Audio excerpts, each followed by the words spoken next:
First to second, 12 months. Then 17 months. Then all of a sudden he goes, you know what?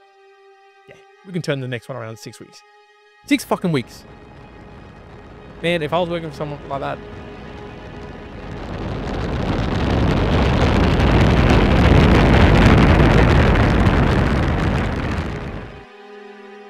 Whoa! Welcome back, mere mortalites, to another edition of the Mere Mortals book reviews. I've got lessons, I've got learnings, I've got the learnings I took away from Elon Musk by Walter Isaacson, and I've tabbed through 8 specific areas here. Usually, I'm gonna have to do a little bit of a detailed doco or kind of conversation around how I actually go through and document these or detail out my learnings, what I do. It's nothing impressive, but it's getting better over time. So I'll have to do that at a later time. But what you came here for is quite likely, hey, one, talk about Elon Musk or about the learnings of this particular book. At the very least, what is it going to be reflective to the mere mortal at home? Well, I got you covered because we've got 8 to talk through. There could be, again, you might take away different ones. So if you've read this book, tell me if there's other different stuff. Did I miss something that's interesting? Do you disagree with some of the learnings that I'm going to pull out or the interesting points? I'm sure you do. If you don't, you're not trying hard enough. So here's going to be the first one of the 8. So the first one that I'm pulling out is creating reality distortion like Steve Jobs. Now, it's interesting to note that this particular author, well, just hiding my face there, Walter Isaacson, he's done autobiographies before, specifically of Elon.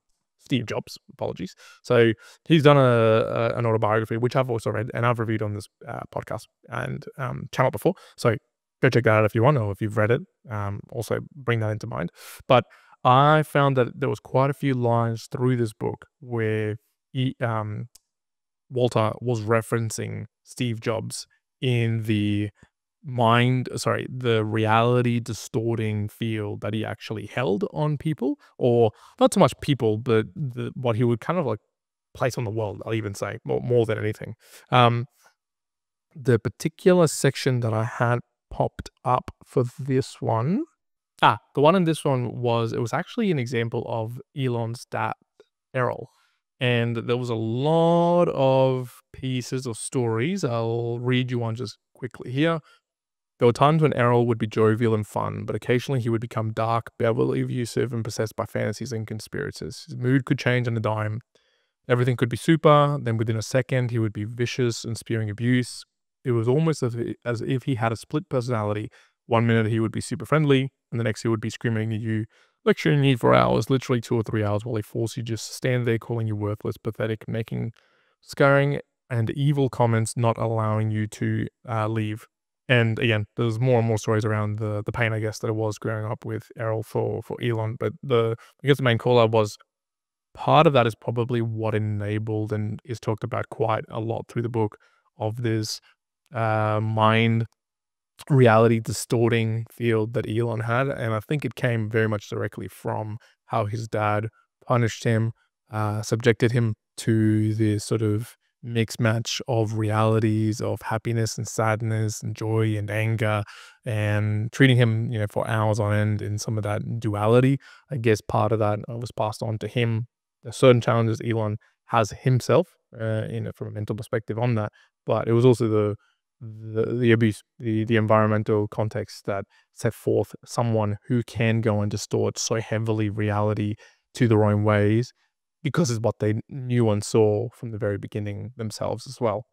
The second key one that I sort of called out or noted down as well was, and this is on page 74, where X came from. So I guess this was an interesting one, where all the way back in 1999, this also came up in Ashley Vance's biography as well, was the whole idea around where X.com, which now we're sitting at 2024, X.com actually exists. It's the conversion of Twitter over to X. But back in 1999, he actually founded X.com from a friend from the bank. This is Elon. Now, Musk now had the choice. He had described to CNN, living life like a multi-billionaire or leaving his chips on the table to fund a new enterprise. The balance he struck was to invest $12 million into X.com, leaving about $4 million after taxes to spend on himself.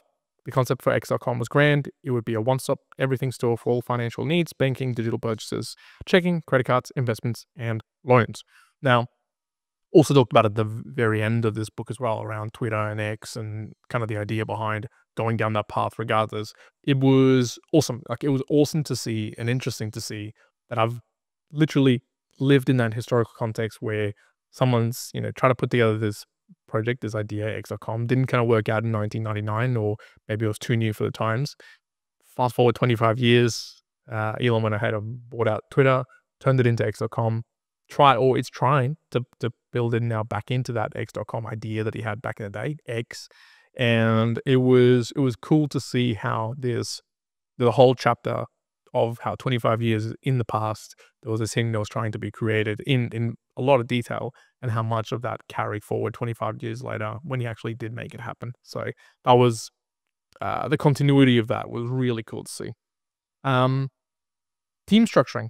Team structuring was the next little item that I kind of noted down.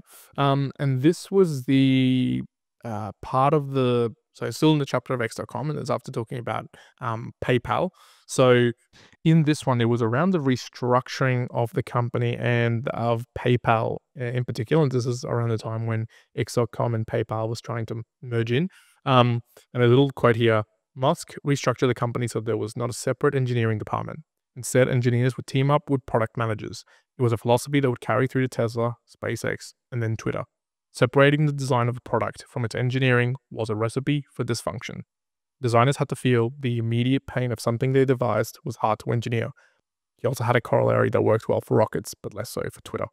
Engineers, rather than the product managers, should lead the team. So, again, one concept that keeps showing up through the book as well is that of, hey, engineers should be leading this, or at the very least, a team should be structured in a way that everyone feels the pain of whatever their individual task or individual niche skill brings about to the whole. I've often seen, I think personally, there's a big separation, a big discrepancy when you kind of go your own ways. And I saw this in structural engineering, when you have an architect or a designer build something, which then has to go through some sort of migration and shifts into structural engineering, which then goes again when you're actually constructing the thing. Same thing goes in the technical layer. And it was, again, nice to see, or interesting to see, how early on in Elon's career he actually started doing that. And it is probably one of, I'm sure, key few things that enabled things like SpaceX, like Tesla, to survive, grow, thrive, because of the persistent / manic / incredible way to everyone be really interconnected and knowledgeable about what impacts their supply chain, creation of a product, etc. And it was came up again and again, even at the PayPal days, and obviously throughout his career and existing career for Elon. The next one that I ticketed down, put it upside down, interestingly. Once again, just another Steve Jobs comparison. This was here. He said, Musk insisted on setting unrealistic deadlines even when they weren't necessary, such as when he ordered test stands to be erected in weeks for rocket engines that had not yet been built. A maniacal sense of urgency is our operating principle, he repeatedly declared. The sense of urgency was good for its own sake. Yes, so a sense of urgency is our operating principle. There multiple times, multiple stories in this book in relation to the urgencies, the rise of effort that Elon would deem about. Now, parts of that I can see that obviously successfully made all of the various things that all of these companies sort of spit out and the individuals within it would have created painful moments and challenging moments with people working around the clock, sleeping in the warehouses, sleeping on the job. Yeah, for sure. It's, I think most people are aware, this doesn't hide it. If you're working in a company with Elon Musk, you're there to work fairly ridiculously hard, just because that's how he has always been, and he's always going to continue to be. I'm pretty sure he still is today. In fact, some of the stories are from 20 odd years plus in the past. And there was something just recently where someone mentioned that in one of his companies, XAI, Elon basically held an 18-hour meeting where it was 5 minutes back to back with various employees of the company to understand what each of them was doing. Nuts, just crazy. But yeah, the sense of urgency pops up again and again and again and again. And it was demonstrated in Tesla, SpaceX with, we want to set up these rocket stands, even though we don't need them, but let's go. Let's get them done in 2 weeks, whatever it takes. Part of that sense of urgency is good. Part of that, it can be demoralizing to certain people. Yeah, for him, it worked in some cases. Sometimes it didn't, but it was interesting that it was used. The next item that I put down was the insane timelines can crash or motivate. So again, kind of following along with what we just talked about, here's another example. Musk, and this is called crunch time. Musk had jolted his team right after the third failed flight in August 2008 with his deadline of getting a new rocket to Quad in 6 weeks. That seemed like a Musk reality distortion ploy. It had taken them 12 months between the first and the second failed launches and another 17 months between the second and the third. But because the rocket did not need any fundamental design changes to correct the problem that caused the third failure, he calculated that a 6-week deadline was doable and would energize his team. Also, given his rapid cash burn, he had no other choice. Again, the story then goes into how it came about that the fourth launch was successful. But just think about that. First to the second, 12 months. Then 17 months. Then all of a sudden he goes, you know what? Yeah, we can turn the next one around in 6 weeks. 6 fucking weeks. Man, if I was working for someone like that, I don't know. If I was working for him at that point, I think I would have turned around and be like, this is not happening. There's no way. Like, I can't. This is not going to happen. You can obviously tell from me and Immortalites, I am not in that level of pushing, level of hard yakka that I might have behind me. I just don't. Maybe some of you who are listening to this might be like, you know what? If that was put in front of me and there was like, let's work 22-hour days and sleep 2 hours, sounds like up my alley. Okay, I get it.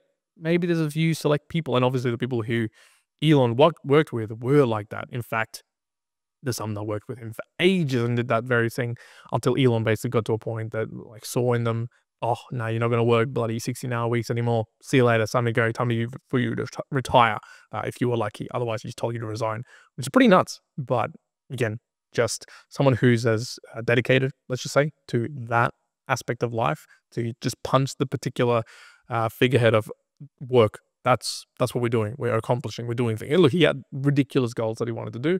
Maybe this is the only way you can achieve them. Maybe. However, me reading that, I laugh. I went crazy. This just sounds nuts. But again, just another story, another interesting take. The OpenAI section was a very interesting one. Interesting one because if you're not aware, and I guess if you're listening to this now, OpenAI now is freaking huge, right? With the usage of ChatGPT, the release of their videos with Sora, which is not new. It's existing in a lot of different ways, but they're the biggest mode of usage right now, I guess, from an AI perspective across the world, as we said today at the end of 2024. And it was just wonderful to read around how OpenAI actually began between Musk and Sam Altman. There was conversations with Obama. There was a lot of stuff going on, even around the PayPal mafia days. Yeah, just super interesting. There's no particular topic there that I want to pick up, but just to say, again, wow. You want to learn about the origin of some of these sort of things that we now use ubiquitously today? Check this book because it has a lot of that, which makes for a really interesting read. The second last one that I noted down, I didn't actually put that on note, but it didn't need it. It didn't need it because this one's a huge one. I'm going to just read the headlines of each one because otherwise it's probably going to take me too long to actually read them all out. But in here, page 284, if you want to go and check it out, is the algorithm. And I tried to put this together in my own mind, I guess. I was reading this particular book on the way that Elon operates, but this was really nice that it was put together into a little bit of a summary here by Walter. And I'm going to read out just the top levels. And really the algorithm is the way that people would operate, I guess, in anything product related to create something or to optimize something. So they called it the 5 commandments. 1, question every requirement. 2, delete any part or process you can. 3, simplify and optimize. 4, accelerate cycle time. 5, automate. Now, just dig that down very quickly. 1, question over a requirement. Question and delete. because I guess one of the learnings that Elon found out was no point in optimizing, simplifying, automating something. You could have just gotten rid of it in the first place, right? Ask the better question, structure the better process, get rid of things that are not needed. In another context, he sort of said, if you're not getting rid of stuff and having to put back 10% on things, you're not getting rid of enough stuff, which again, it's a pretty extreme example, but it's the way he worked. Again, there's more breakdowns to that. And then there was a few corollaries around what it should be. And there was a lot around technical managers must have hands-on experience, be wary of camaraderie. Camaraderie is dangerous, in fact, is what was noted. It's okay to be wrong. Never ask your troops to do something you're not willing to do. Whenever there are problems to solve, don't just meet with your managers, do a skip level. When hiring, look for people with the right attitude. Maniacal sense of urgency is our operating principle, and the only rules are the ones dictated by the laws of physics. Everything else is a recommendation. And if you want to know anything about those sort of listings there, which this book has actually quite a lot of images, then it's a picture of Elon Musk sitting at the assembly line, cross-legged, probably at 2 a.m., just working his fucking ass off. Yeah, very good. There's a lot of good takeaways around improving a product and focusing on better questions, deleting, then automating, and the maniacal sense of urgency. Again, apply it at your own risk, honestly. The last one, and again, just another story to make you laugh, I guess, but it's a bit of annoying. And I know that it is crazy work. Here we go. This is about called engineering mode. It's talking about a Raptor shakeup. This is in relation to SpaceX. So, over the previous weeks, Musk had been cycling through periods of despair and fury about the Starship's Raptor engine. It had become complex, expensive, and difficult to manufacture. When I see a tube that costs $20,000, I want to stab my eye with a fork, he said. Going forward, he announced he would hold meetings in a SpaceX conference room with the Raptor team at 8 p.m. every evening, including weekends. Now, you hear that, 8 p.m. every evening, including weekends, you go, man, what's going on? Come on, I want to have some dinner, be with my family. Well, it continued to get even crazier because in that particular chapter, and it actually referred to that particular meeting and session, was that not only did it continue to go, but it actually kept on sliding back. And I believe that meeting ended up being then daily at 10 p.m. and then 11 p.m. and then midnight, or sometimes it'd be 2 hours. And it goes on and more and more. And SpaceX and Tesla and XAI. And man, I went, holy smokes, like the work ethic that, or the mindset, the drive behind what are you doing is just so out of control. It just baffles my mind. That's why, honestly, when people say he's like an alien or a robot, I get it, man. Whatever built this human, obviously the bad environment at home, the type of mind that he has, it's just insane, just absolutely insane. And there's a lot of stories and a lot of information in here that I went, there's a lot of good learnings, there's a lot of insights, there's a lot of funny stuff, at least in my mind, because I go, holy heck, I don't want to operate in no ways. But in other ways, interestingly, it's motivational, weirdly, at least for me. So I'll say I'm a little bit beyond the neutral towards a little bit more work pro. Not Elon. Elon's like 11 out of 10. He, again, if Elon's going to Mars in terms of work ethic, I've just gone like out of my bed and jumped near the roof. Like that's how different this is. But that's the 8 sort of key takeaways and insights or learnings or interesting bitbots that I pulled out from Elon Musk by Walter Isaacson. If you've got any interesting notes, any comments, do all the good things, send them through. For now, immortalized, I'm going to leave you there. Be well. I'll see you on Mars. 1.